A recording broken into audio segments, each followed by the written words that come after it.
আরে মুখ্যমন্ত্রীকে অপমান করা, তিনি মেয়ে ছিলেন, তাই নারী জাতিকে অপমান করা।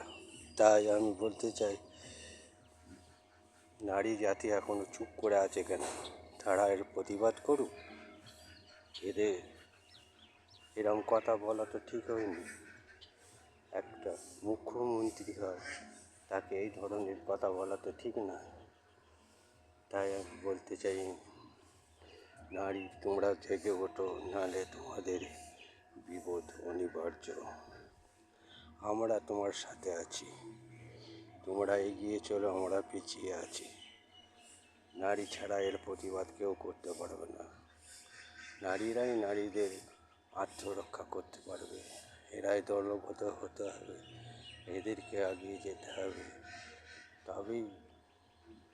তবেই এর প্রতিবাদ হবে, নাহলে হবে না।